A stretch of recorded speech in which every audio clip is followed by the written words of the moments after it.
विश्व के कल्याण हेतु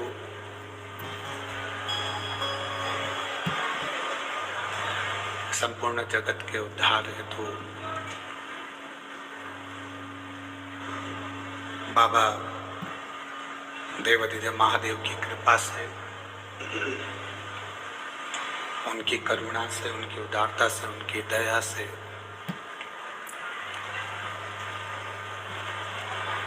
माँ चंद्रभागा के पवित्र तट पर, माँ चंद्रभागा के पवित्र तट पर हरि और हर की ये पवित्र भूमि, जहाँ श्री हरि विठ्ठल विराजमान है, ऐसी पवित्र भूमि पर आप और हमको श्री शिव महापुराण की कथा श्रवण करने का सौभाग्य प्राप्त हुआ है।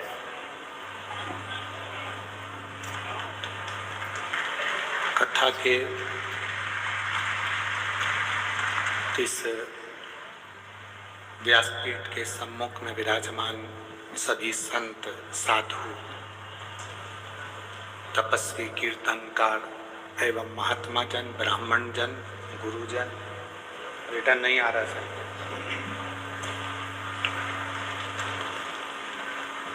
बड़े सौभाग्य का विषय है।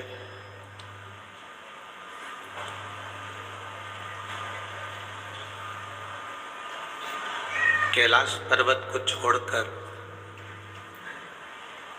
प्रथम वारकरी के रूप में भगवान शंकर हरि विठ्ठल से मिलने के लिए आए थे।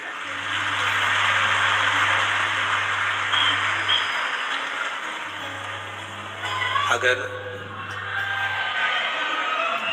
प्रथम वारकरी में देखा जाए तो पहले नंबर के वारकरी थे भगवान शिव, जो अपना कैलाश छोड़कर यहाँ पहुंचे।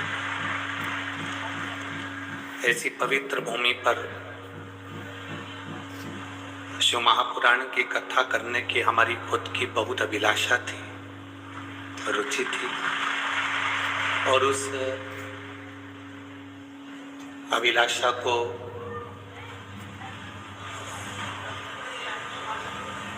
क्योंकि सीहोर से पंढरपुर 900 साढ़े 900 हजार के करीब में इतना किलोमीटर दूर पड़ता है।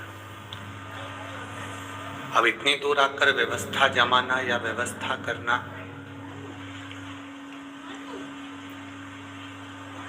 इतनी दूर आकर इतनी व्यवस्थाएं जमाना थोड़ा सा कठिन पड़ता है।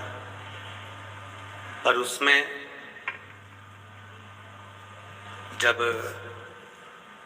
संजय भैया बंडू जी जादव जी को, सांसद महोदय जी को सूचना दी गई कि ये कथा करने का मन है, दुनिया में सांसद बहुत देखे पर ऐसा सांसद नहीं देखा।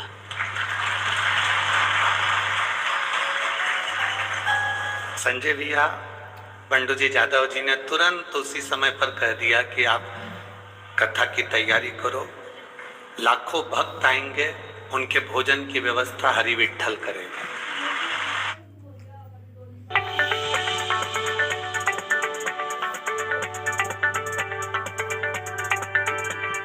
व्यवस्था हरि विठ्ठल करेंगे।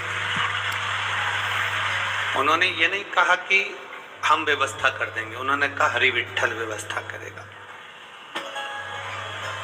फिर हमने कहा इतनी बड़ी भोजनशाला संभालना, इतने लाखों लोगों को भोजन कराना, कहे गुरुजी जब पंढरपुर में इतने वारकरी संप्रदाय के भक्त पहुंचते हैं तो भी तो हरि विठ्ठल ही व्यवस्था करता है, तो ये व्यवस्था भी हरि विठ्ठल करेगा। तो माननीय संजय बंडू जी जादव जी को, क्रांतिताई संजय जादव जी को मैं बधाई देता हूँ जो आप कथा के यजमान बने और संपूर्ण भोजन की व्यवस्था आप संभालें। फिर संजय भैया बंडू जी जादव जी ने कहा कि अपने को यहाँ का कोई ऐसा भक्त मिल जाए जो हरि विट्ठल में अपना मन रखते हो, जिनका पूरा परिवार श्री हरि विट्ठल के चरणों में रमा रहता हो। तो बंडू भैया ने ही श्री अभिजीत जी आंबा पाटिल जी, श्रीमती सुमित्रा अभिजीत जी पाटिल जी, इनका नाम कहा। और अभिजीत जी पाटिल जी को जब कहा गया कि आपको ये कथा यहाँ हो रही है तो इसमें व्यवस्थाएं करना, संभालना, ये आपकी जवाबदारी है। तो अभिजीत जी का, पाटिल जी का कहना था कि आप बिल्कुल सूचना कर दो। जब मुगलों ने आक्रमण करा था, जब हरि विट्ठल हमारे परिवार में आकर कई साल तक निवास करे, उसी पुण्य के अंतर्गत हमारे माता पिता के पुण्य कहीं प्रबल हुए होंगे जो ये शिव महापुराण के यजमान बनने का सौभाग्य मिला। मैं माननीय अभिजीत जी पाटिल जी को, सुमित्रा अभिजीत जी पाटिल जी को धन्यवाद देता हूँ। फिर खबर करी श्री दिनेश गणपति जी काबरा जी के यहाँ, काबरा परिवार में।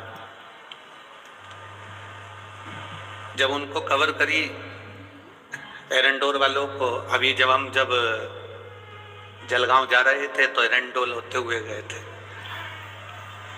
अब हरि विट्ठल ने इनका घर तो देख ही लिया था, तो इनको पकड़ के लाने का कार्य भी हरि विट्ठल का ही था। तो काबरा परिवार को भी इस कथा के यजमान पद प्राप्त करा है, उसके लिए मैं बहुत बहुत धन्यवाद श्री दिनेश गणपति काबरा परिवार एरंडोल को देता हूँ। फिर स्वर्गीय श्री हनुमान प्रसाद जी तिवारी जी, स्वर्गीय त्रिवेणी बाई तिवारी जी की स्मृति में कारंजा से जो यजमान परिवार जुड़ा है उसको भी बहुत बहुत साधुवाद है।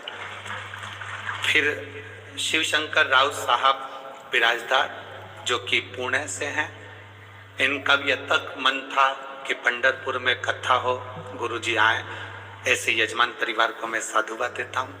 स्वर्गीय हीरा जी पाटिल जी की स्मृति में छाया निम्बा जी पाटिल द्वारा नेपानगर से भी आप यजमान पद प्राप्त करे हैं, आपको बहुत बहुत धन्यवाद है। शशिकांत अरविंद जी श्रीवास्तव बंटी कायस्थ साकरी से हैं, जो एक बार खबर करने पर इन्होंने यजमान पद ग्रहण किया, उनको बहुत बहुत, बंटी जी कायस्थ जी को, श्रीवास्तव जी को बहुत बहुत साधुवाद।